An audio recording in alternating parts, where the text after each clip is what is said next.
lain daripada KL lah. So ini adalah for public kali yang ketiga. So dipersilakan YB, kita mulakan sedikit kata luar daripada tadi, and then kita Q&A terus lah kot. Ya. Okay, so silakan. Assalamualaikum, Tachahau, Yupriyorking Vanakam. Belakang boleh dengar ke? Minta maaf lah terpaksa buat di luar. Di parlimen sekarang security sangat ketat. Korang sempat tak masuk tengok perbahasan tadi? Pukul 3. Oh, okey. Okey, akan masuk nantilah. Pukul 3 dah boring lah. Jadi pagi-pagi baru perbahasan lebih best. Pagi tadi Prime Minister's question time. Kat parlimen ni korang kena tahu, dia ada masa perbahasannya agak rancak. Dia selalu selepas makan tengah hari ni, dia sesi ahli parlimen, slot khas yang akan bahaskan tentang isu-isu yang berbangkit lah. Usually in the morning is when you'll have interaction with the ministers or at times with the Prime Minister. Cuma saya nak kongsikan satu perkara. Malaysia sebagai negara yang mengamalkan sistem demokrasi berparlimen, punca kuasa tunya walaupun di parlimen, tetapi di Malaysia lazimnya kuasa sebenar terletak di Putrajaya. That's the fact of the matter. Kalau kita mengikut sistem seperti di UK, it may be slightly different. Parliament is a lot more stronger, independent, have a lot of influence. But in Malaysia, whether you like it or not, the executive mainkan peranan sangat besar. Parlimen ni lebih kepada seimbang. Sebagai contohnya, kalau nak merangka undang-undang, saya sebelum ni pernah mencadangkan supaya kita memansuhkan pencen bagi ahli politik, termasuk bagi diri saya lah. The best I can do is just to propose. Tetapi realitinya, pihak sebenar yang boleh mencadangkan hanya merupakan pihak eksekutif. I can put in my own private members bill, tetapi private members bill tu hanya akan tersadai dekat sana je lah. Kalau kerajaan tak nak mencadangkan, segitulah takkan boleh dijadikan undang-undang. But it doesn't mean that parliament is not important. Kerana parlimen itu tetap akan meluluskan undang-undang. Dengan itu, kuasa seimbang itu sangat penting.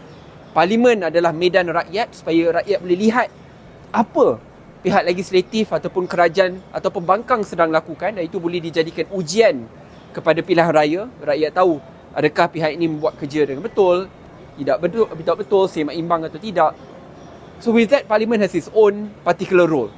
Kalau saya nak bandingkan pada sidang pertama saya bila saya masuk atau dipilih pada tahun 2018, I can say general interest atau participation perbahasan-perbahasan di Parlimen ni tak adalah serancak pada hari ini. I think mostly because of social media. Kalau dulu ni, kalau kita nak tengok perbahasan kat parlimen, banyak datang daripada sumber-sumber rasmi ataupun media traditional, establishment legacy media. But today, saya agak yakin kalau sekata korang tengok video parlimen, you won't say korang tengok RTM kan? Tengok dari mana video-video ni? TikTok. Tengok TikTok paling mainkan peranan. Sampai ke satu tahap di mana sebelum ni saya boleh buat live session terus menggunakan TikTok, Facebook, Instagram. Sekarang saya dah diharamkan. There's a new law implemented pada persidangan parlimen ni, kerana dulu saya bawa phone stand tu, ada 3 phone, bawa Facebook, Instagram dengan TikTok, which was a lot more effective. TikTok 10,000 live viewers, Instagram 3,000, Facebook another 2K. In total you have 15,000-16,000 people watching live. Bila dah habis orang share. Tapi sebab itulah kadang ada pihak-pihak yang mungkin tidak begitu selesa, things happen. But adakah itu bermaksud you give up? No, you don't. You work around it. You find another way. But that's parliament for you. And that's why I believe dalam sistem demokrasi berparlimen di Malaysia, is very important to have the best MPs in parliament, supaya akhirnya rakyat boleh menguji, rakyat boleh lihat whether these are the best, smartest and brightest people legislating laws for Malaysia. Itu satu komponen. Before I end it, I want to say, di Malaysia ni walaupun kita mengikut sistem Westminster, tapi tanggungjawab hakiki ahli parlimen tu tidak terhad kepada apa yang berlaku di parlimen. Kerana parlimen ni tidak bersidang setiap hari, sehari bekerja. Contoh korang pergi kerja pukul 8 pagi, 9 pagi sampai pukul 5 petang. Tak.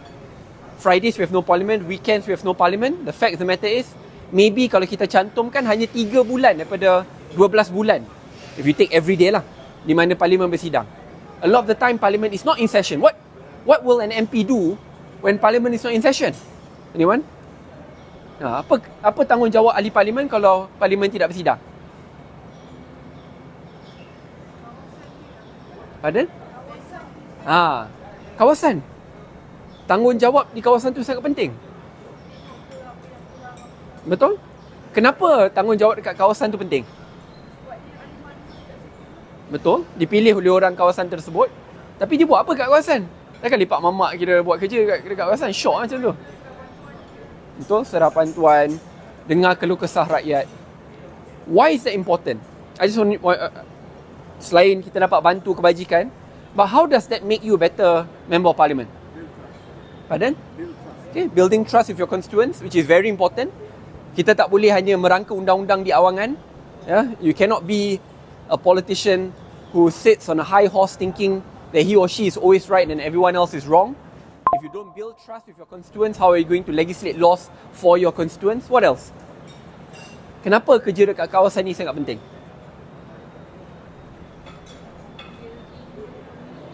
Pardon? Yes, building a very good community. Kadang-kadang bila kita buat kerja baik dekat kawasan tersebut, it reflects who we are as a member of parliament. What we want to legislate at the national agenda, we can start first at our respective constituency. One more. What else? Pardon? Yes. Very important. Acknowledging the problems on the ground. Because the fact of the matter is, for you to become a good legislator, you must not be disconnected with the public. You cannot be disconnected with members of your constituents.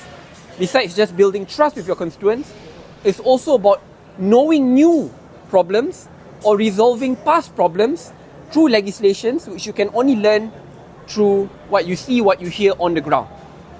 The reason why I'm sharing this is kerana kalau kita hanya menghadiri setiap satu sesi di parlimen, kehadiran 100%, perbahasan di parlimen rancak, tetapi kerja di kawasan teruk, diabaikan, orang pun tak nampak muka kita, kita tak berjaya berikan khidmat yang terbaik. Kadang-kadang tak ada walaupun rakyat tu tahu kita tak ada duit. It's not just about giving money. Banyak kawasan-kawasan pelbagai sebelum ini yang memang tak ada peruntukan pun. Tapi kenapa dia masih lantik atau pilih ahli parlimen tersebut? Is that ahli parlimen memahami, mendengar, sedikit sebanyak membawa suara mereka ke peringkat tertinggi. Sebab itu kalau nak jadi ahli parlimen di Malaysia, jangan hanya nilai mengikut fungsi dan peranannya di parlimen, kerana parlimen tu bukanlah 365 hari. The fact of the matter is the remaining days will be about how you work and operationalize your idealism on the ground. Itu peranan yang sangat-sangat penting. Sebab tu saya kata dia dua cabang lah. Politik khidmat di kawasan dan juga politik dasar di peringkat parlimen. When you combine these two, that's when you have a proper hybrid of a politician, ahli parlimen yang baik, dapat melaksanakan tanggungjawab yang baik. Dengan itu saya yakin boleh bawa perubahan yang lebih baik. That's for member parlimen, eksekutif kita bincang nantilah. Tapi saya buka soalan kepada adik-adik untuk tanya sebanyak yang mungkin. Assalamualaikum. Saya Aziz. Haziq atau Aziq? Haziq. So soalan saya ialah as you can see, banyak orang muda rasa penat dengan politik dekat Malaysia ni ataupun politik dekat mana universiti pun. So apakah mesej YB kepada mereka yang rasa undi mereka ni tak bawa apa-apa perubahan? Pertama sekali, saya tak nak lecture lah kepada anak muda yang rasa mereka ni penat, lesu, rasa ni politik ini tidak menjiwai mereka ataupun telah menjauhkan diri daripada mereka. Kerana mesti ada sebab.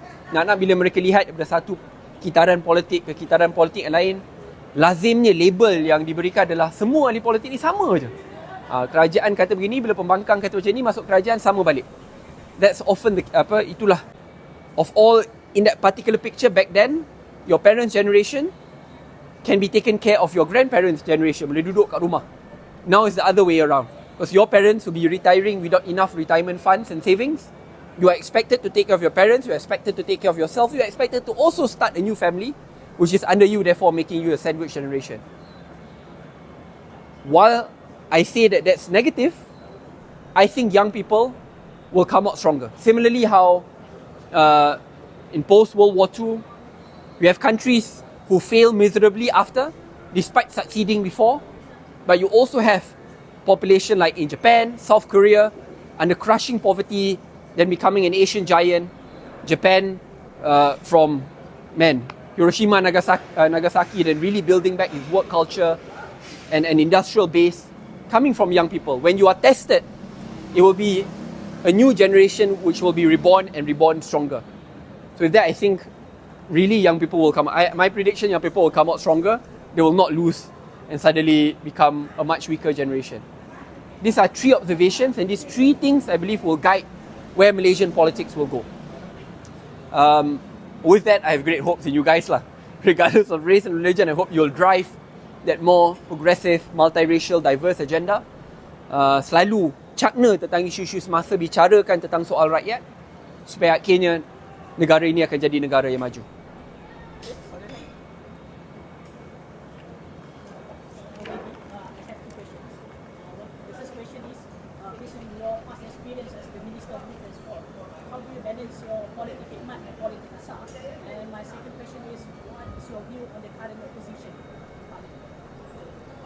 Oh, 2 very tough questions. First much easier, second very tough one. Hard for me to be a neutral observer. I'll answer the first one. When I was serving as a minister, there's an additional portfolio on my shoulder. It's not just me being a legislator, but at the same time, there's also about me being part of the executive. When you are part of the executive, you're not meant only to take care of the 50,000 voters in Muar. You are effectively given the responsibility to take care of the millions of youths or those who actively partake in sports across Malaysia. With that comes a lot of juggling. For me, usually during working days, I'll definitely be focusing on my politik dasar, or at least my role as a Minister of Youth and Sports. On weekends will be when I do my politik khidmat. But there will be times, for example, tak bolehlah setiap hujung minggu bila saya jadi menteri turun ke kawasan. Bila lagi nak turun ke negeri-negeri lain? Sebab banyak mesyuarat memang tertumpu di Putrajaya atau di KL. Bila lagi nak turun Sabah, Sarawak, Perlis, Kedah semua. Nanti orang kata ni terlalu bias hanya satu tempat. That's why it takes a lot of juggling. I'm quite lucky kerana Muar tu taklah jauh sangat.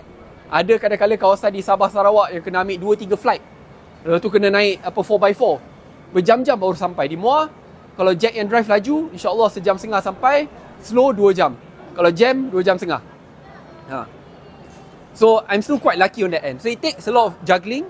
It depends on the time as well. Kalau parlimen ada, memang sangat sukar lah. Sebab parlimen ada, kena hadir parlimen tu, kena buat kerja eksekutif tu, kena jaga kawasan juga. To me, there's no one straight answer. Oh, satu hari sini, satu hari sana. It's really about assessing it as the problems comes to you. But you have to remember, when you are a minister and you are a member of parliament, you are not alone. That's why I believe the test of a true leader is not just about how that leader brings him or herself, but it's about how that leader builds a strong team with a proper work culture, with accountability and transparency, with proper work norms, which will form the basis of that team. So pasukan tu setanding atau lebih penting daripada pengaruh pemimpin tersebut. So for me, I was quite lucky. Dekat Muar, I had the youngest chief of staff, who's also a lady, yang dulu bekas pemimpin PAS, who I brought in, Afiqah Zulkifli, and then flanked her with quite a competent team from different races, religion, young and old, running the Muar office. So when I'm not there, I know that she can run a competent, she can do her job properly. Even while I was pursuing my studies in NUS during times of COVID, then I was in opposition, we were cut off funding. But I knew I wanted to further my studies so that I become a better legislator. So I was gone for about 3 months, sebab dia banyak online, offline studies. Then almost every day, Afiqah will bring a laptop or tablet, will do online calls as she does a house-to-house visit. Supaya orang tahu saya masih mendengar, masih memahami. While in Singapore, I still did crowdfunding untuk pastikan bahawa rakyat Muar dapat tablet dan laptop yang mencukupi. I was still teaching tuition online so that I can fund my Muar constituency office. So having a strong team is also very important. Similarly in KBS, don't look at my success as my success. It is not my success. Undi 18, civil service. NGO Undi 18 under Dan Tarama and Kira. My work with different party presidents, deputy presidents, or with different youth leaders in different parties. Lobby bersama untuk Undi 18. Then I know siapa yang sokong, siapa yang tak. I'll try to work with them supaya it becomes a collective national agenda daripada agenda salah seorang ahli politik muda. It doesn't work that way. So having a strong team matters, and that's the best way to help you manage your time and manage your agenda forward. At times, having a good, competent team will also act as a check on you. There are many times where I want to do a little bit too many things or too few things. That's why the team will say, okay, this one you should actually cancel it out. Or this one you should focus on this a lot more. If not, you will not be able to do it.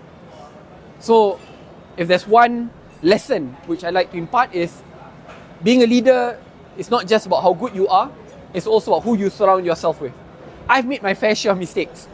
I mean, if I am to share about that side of the problem, dia panjang sangat. But it is a reminder to me as well. As I move forward, I need to have a very strong, competent team. Thank you. Soalan pertama terlupa pula. Soalan kedua. Soalan kedua, opposition. Maybe I'll try my best to be as neutral and objective as I can. I'll go good and bad. I'll go bad first lah. Bad is, I think focusing a little bit too much on race and religion without coming up with a policy proposal on how to make that better will not add much value to Malaysia. It's not wrong to focus on it. Why do I say it's not wrong? While Malaysia is a multiracial and multi-religious country, our ethnic identity is still very much personalised and important. Because it is a lie to say, oh, kita ni semua Malaysia tapi kita tak kisah pasal isu agama dengan isu bangsa. Are you still a Muslim? Kalau tiba-tiba ada orang kata hak kamu untuk mempraktikkan agama Buddha kamu tak boleh, oh, orang bangkit marah. Let's say for an example, ada kawasan di kawasan saya, ada kawasan Tokong contohnya yang dah rapuh, tapi tiba-tiba kerajaan kata kita tak nak lagi berikan dana untuk baik pulih kawasan-kawasan agama lain. Orang marah ke tak? Marah kan? Kalau tiba-tiba, contoh di Sabah Sarawak, orang kata tak apa, kita nak fokus hanya kepada penggunaan satu atau dua bahasa, dan bahasa suku kaum kamu itu tidak penting langsung, orang akan marah kan? So the fact of the matter is, Malaysia practices a system of diversity which is of a melting pot. Sorry, bukan melting pot, salad bowl. Let me explain. Salad bowl ni, tahu salad kan? Masuk semua, tapi tak adalah sampai blender semua jadi sama. Melting pot tu, semua masuk lalas, semua macam satu ciri. Which is for an example, dekat Indonesia, which practices almost forced assimilation. Semua orang kena nama sama. Dia tak boleh ada Lee Chong Wei, dia kena satu jenis nama kan? Sekolah pun semua kena jenis sama. Hak untuk mengekalkan budaya itu makin terhakis kerana dia nak diasimilasikan kepada satu budaya. We don't practice that. We still have unity in diversity, not removing that level of diversity. So with that in mind, tak salah nak fokus, but fokuslah kepada solusi. Contoh, kamu kritik tentang soal agama atau bangsa, then what is the solution to help that particular population get better, upskill, reskill? I think that's where it becomes, I think that part is slightly lacking. Sebab as long as that part is lacking, dia jadi nampak lebih kepada kritikan, tapi bukan kritikan membina, akhirnya akan jatuh kepada sudut perkauman yang tidaklah begitu baik bagi negara. That's my first criticism. Second criticism adalah saya rasa, I think, mungkin sebab saya ni terlebih lama pembangkang, bukan terlebih lama, I think usually kalau you tengok parlimen, the trend is pembangkang lompat ke kerajaan. Saya 3 kali daripada kerajaan ke pembangkang. It's a lonely path, but it's a principled one, but it's a very lonely one. But with that, I think I've seen, for example, how a good competent opposition could operate, but maybe when they move to government, competency tu tukar sedikit. But being in opposition, you must be able to share a unique vision of the country, which you want to take the country and the people to, so that they will believe in you. Because criticizing alone is insufficient for you to become a good government. You must have that clear vision forward. Yes, at times being the most strongest and loudest critic may be sufficient for you to win an election. But is that the responsible thing to do? Maybe not. Because when you're in a government, there's no proper accountability mechanism to hold your words to. So I think that part, there's a lot of room for improvement. Where do I want to say, I want to be a little bit more kinder to opposition. I actually see quite a number of opposition MPs who debate with facts, data, who give proper solutions, constructive criticism, but sadly enough do not get the media attention and highlight which they deserve. Being in parliament every day, I've never missed a single day.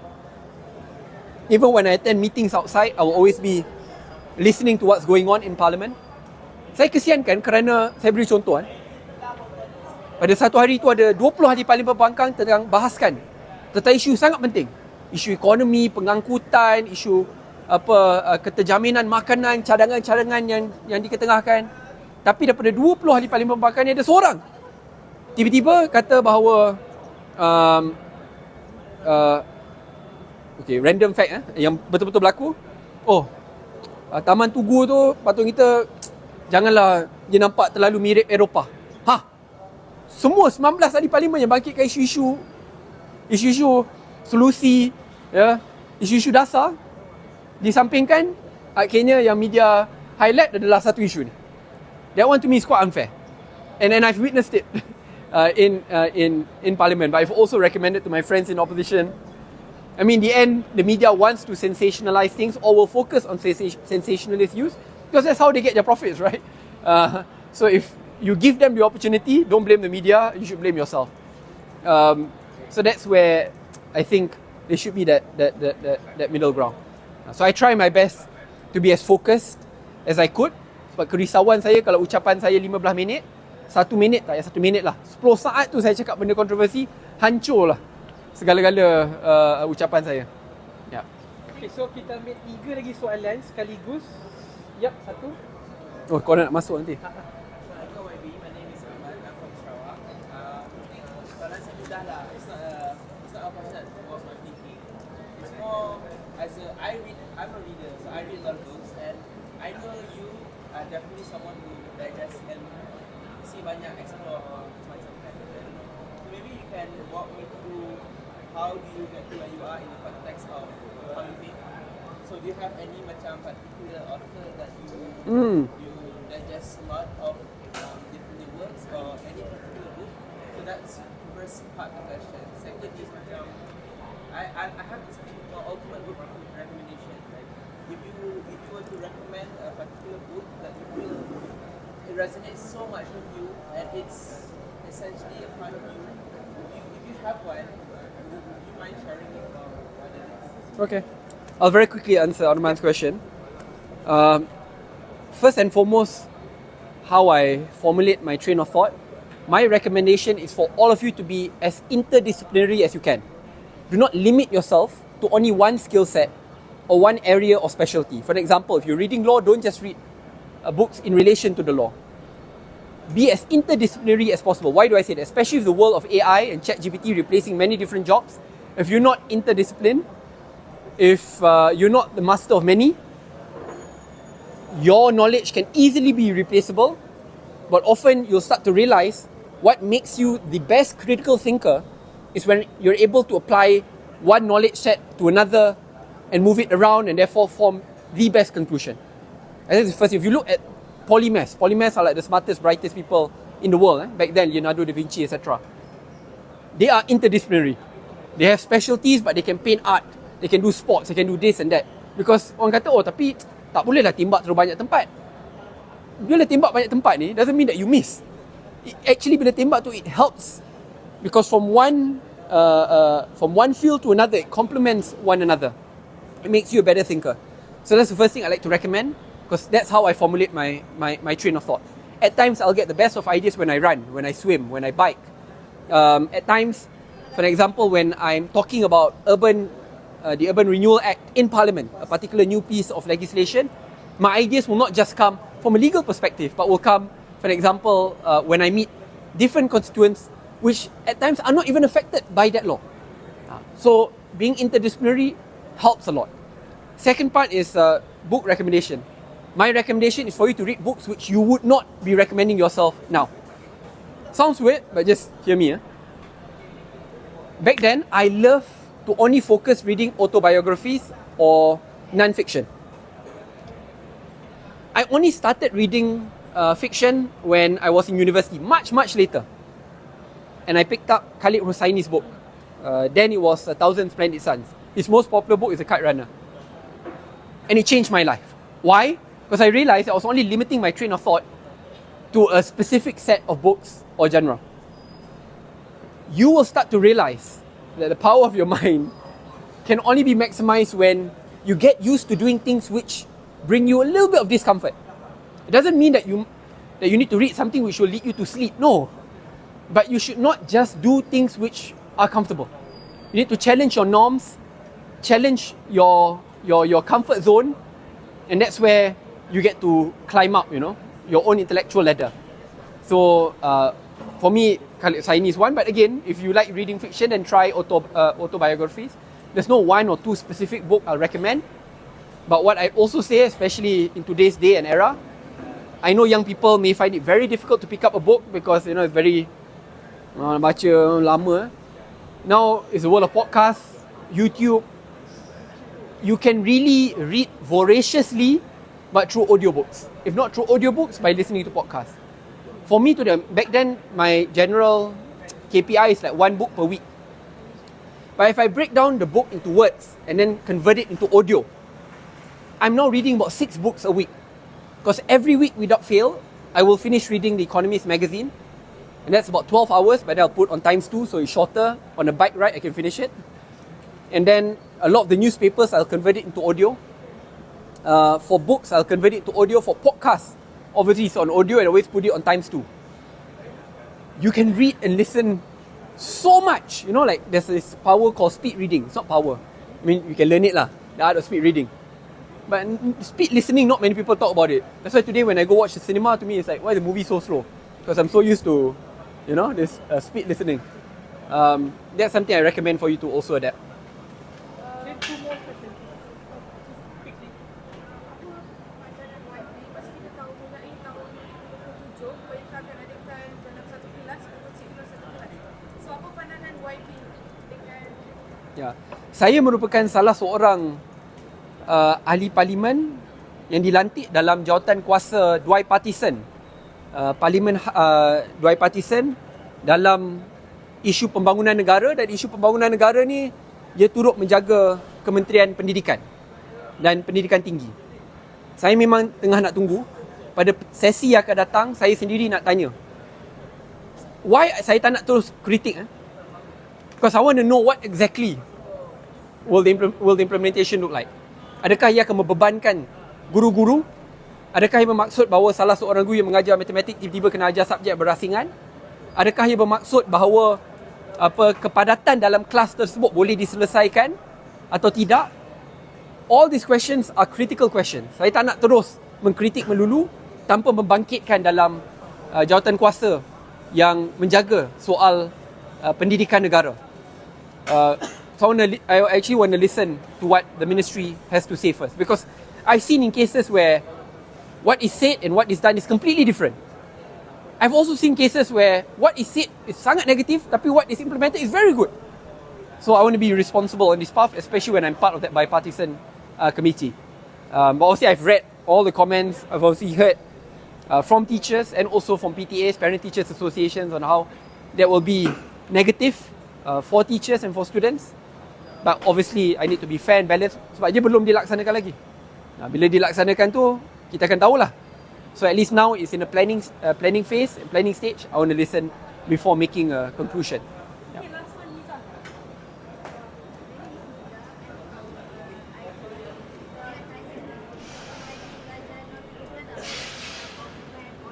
Sorry, bila belajar? Allah.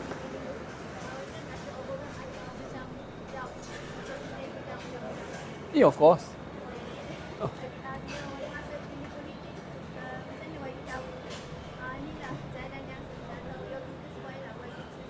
Sure. Start with law first, especially in I-Calls. I-Call ni bukan setakat civil law. Ada syariah juga, subjek-subjek syariah. Walaupun tak nak ambil jurusan syariah, I'm pretty sure you have to take it as well. So beban kerja tu jauh lebih tinggi. Masa tu saya turut bukan salah seorang pembahas di mewakili universiti dan negara. So selalunya kalau semester tu 6 bulan, 4 bulan saya tak ada dalam negara. And I still need to be a good student. Saya tak naklah grade saya terjejas. I want to graduate with a very good CGPA while having a very good extracurricular background to back me up. So memang akan ada masa di mana saya burn out. But how I balance it out, the good thing is because I love reading. So walaupun saya tak ada dalam kelas, I bring the books with me. Saya ada seorang kawan yang sangat baik yang akan buat catatan nota yang terbaik. When I say catatan nota terbaik, with highlighter, brilliant. And I really bring that with me wherever I go. I'm indebted to that friend of mine. Dan pada masa yang sama, as I shared, being interdisciplinary means that you can pick up knowledge much faster. That's why I still am able to graduate with a good CGPA, get a scholarship then to go to Oxford University, which then I rejected for different reason lah. But yeah, so that's one. What was my why? Everyone will have their own why, so you don't have to follow me. For me then, I'm set in the direction where I know politics is the epicenter of change. Politics is the epicenter of change because politics is the epicenter of power. Pada peringkat awal bila saya belajar di Maktab Tentera Diraja, saya pasal niat nak jadi salah seorang pegawai tentera, mengikut jejak langkah atuk saya. Tapi bila saya belajar di Maktab Tentera Diraja, saya sedar juga bahawa pelantikan general tertinggi negara bukan terletak di tangan panglima, tetapi terletak di tangan ahli politik. Ini mungkin unspoken truth lah. Orang kata, oh tak, dia dicadangkan oleh majlis tentera, cadangkan yang di-Pertuan Agong. Don't lie to me, I'm not naive lah. Politicians play a pivotal role in shaping that. Sama kata, oh IGP bukannya ahli politik, bukan. Don't lie lah. I mean, it's the unspoken truth. That's why I realised, in a country like Malaysia, which aspires to become a developed country, when the epicenter of change and power is politics, if you don't change politics, you will not be able to uplift the position of millions of Malaysians. So I knew that, and that was my big why.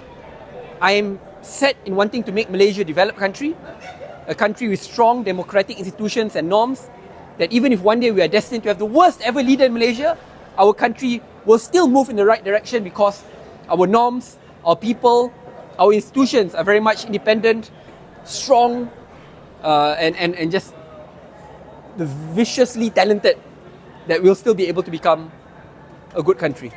So I'm set on that, and that's my big why.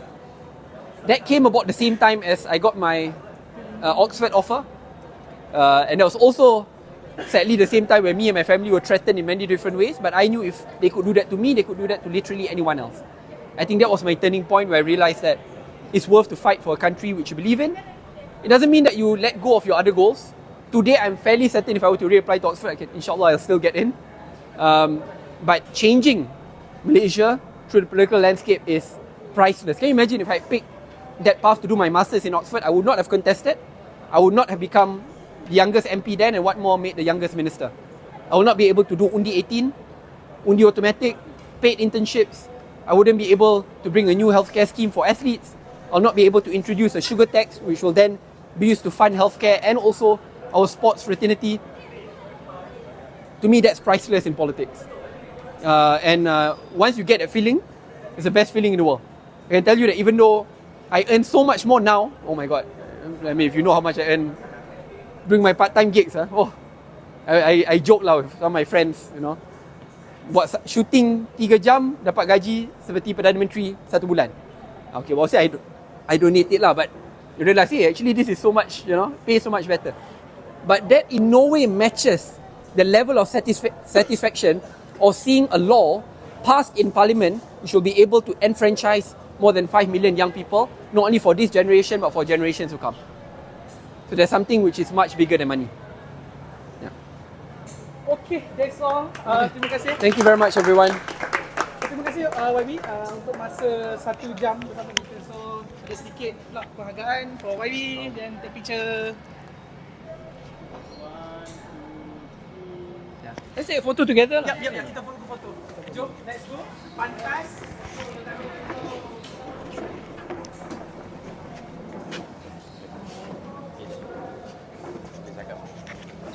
Okay, ni sekarang kita nak ambil gambar. Semua posing 4,000 lebih ni. Posing sekali cepat supaya kita dapat masuk dalam gambar ni.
minit saja.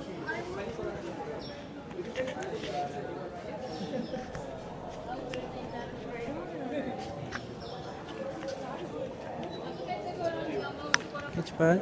Siapa nak selfie boleh masuk. Nanti plug wajib tu dah sekali. Plug tu. Okay. Dah masuk. Plug. Plug penghargaan tu pada luar diri tapi set dengan ni. Masuk. Oh, kejap. Yang dalam ni pun nak masuk kejap. Aku ambil kat sini. Okay, ramai dah masuk. Okay, masuk. Mantap masuk sini. Okay. Dah. Cukup tak? Dah masuk? Cepat. 0.5.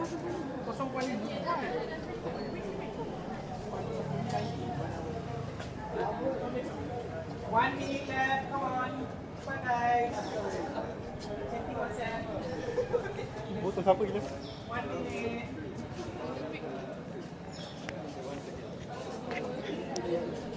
Okay, kita nak masuk ke sidang balik. Thank you everyone. Nanti kalau ada apa persoalan berkenaan Parlimen atau MUA, boleh tanya dalam sesi live seterusnya. Bye bye, thank you.